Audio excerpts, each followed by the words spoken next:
DMTV, Bilile Kamalo Banaibele.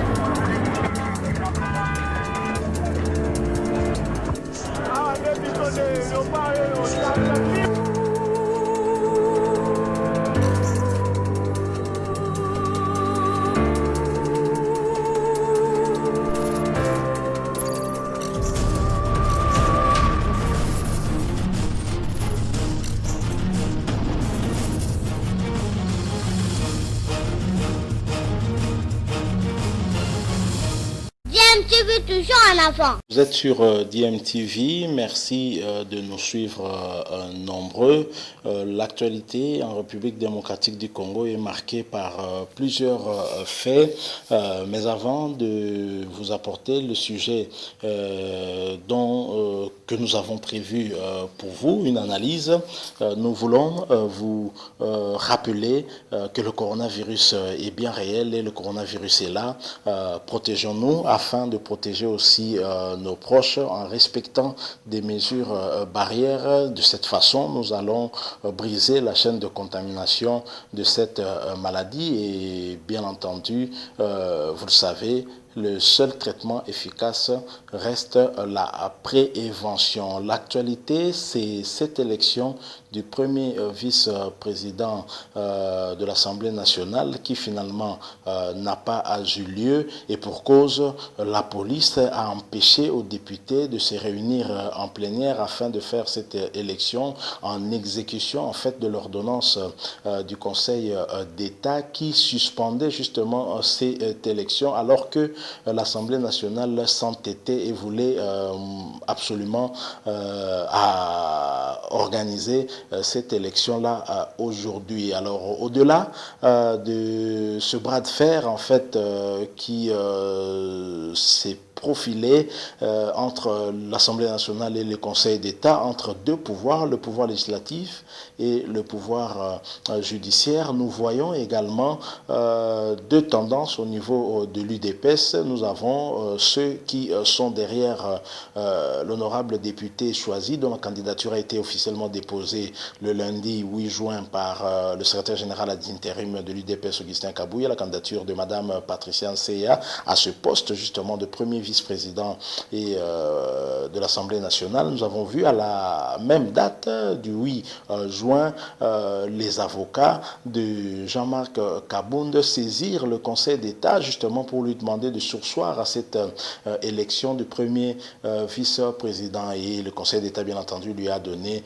raison. Alors ce que nous remarquons maintenant s'opposer en fait deux tendance de l'UDPS et si nous nous fions simplement à cette image que nous vous proposons tout de suite où un groupe de militants certainement de l'UDPS sont allés encourager Madame Patricia Nseya et lui chanter en lingala Nzamba Ponio, tout ça. Je vous propose de suivre ces quelques instants et ensuite nous revenons pour poursuivre notre analyse. Je rappelle que vous êtes sur DMTV. Si vous n'êtes pas encore abonné, cliquez pour vous abonner. N'oubliez pas de cliquer sur la cloche à côté. Cela vous permettra de recevoir des notifications sur les prochaines vidéos que nous mettrons en ligne. Suivez, nous revenons tout de suite après.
venez de suivre là cet extrait où nous voyons Madame Patricia Nseya sortir sur un balcon où elle était devant une foule, certainement de militants de l'UDPS venus l'encourager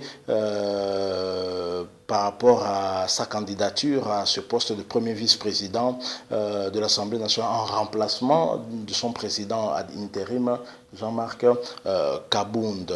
Alors, Madame Patricia Nseya a même tweeté pour remercier justement ces militants qui étaient venus nombreux l'encourager. Elle a tweeté exactement ceci: merci la base de l'UDPS qui est venue cet après-midi pour m'accompagner à la victoire. Je reste confiante de gagner ces élections tête haute. Je ne cède pas. Voici le tweet de Madame Patricia, honorable députée élue de l'UDPS. Son tweet nous donne matière à réflexion. Nous nous posons la question: pourquoi cette dernière phrase, je ne cède pas? Et si elle ne cède pas, elle ne cède pas à qui?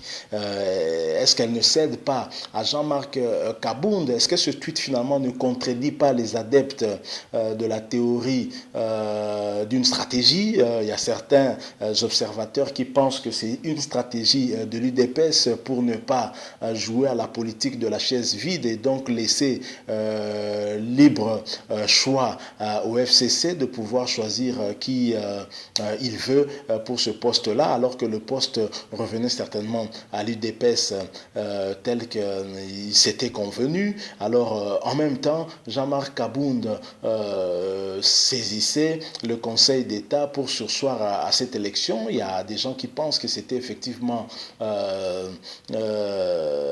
une stratégie interne au niveau de l'UDPS, mais est-ce que ce tweet finalement ne contredit pas les adeptes de cette hypothèse, parce que l'honorable Patricia Nseya dans sa dernière phrase dit: je ne cède pas. Elle ne cède pas à quoi? Parce que s'il n'y a pas eu élection, s'il y avait élection, certainement elle serait élue par la majorité du Parlement, mais s'il n'y a pas élection, ce n'est pas du fait du FCC, c'est du fait de l'UDPS lui-même au travers l'autre tendance, la tendance de Jean-Marc Kabound, qui est allé au Conseil d'État, et le Conseil d'État a instruit, a sollicité en tout cas l'intervention de la police nationale congolaise, qui a empêché les députés de se réunir aujourd'hui. Alors nous remarquons en tout cas une dissension qui s'affirme de plus en plus au niveau de l'UDPS, et le président Félix Tshisekedi devrait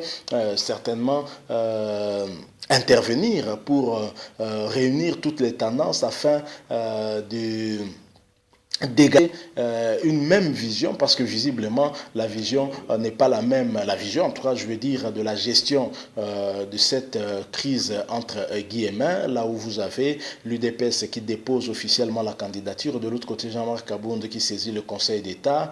Est-ce une stratégie ou pas? Peut-être pas. Si c'est une stratégie, alors c'est que cette stratégie est peut-être faite en dehors même de la concernée, donc Patricia Nseya n'est peut-être pas au courant.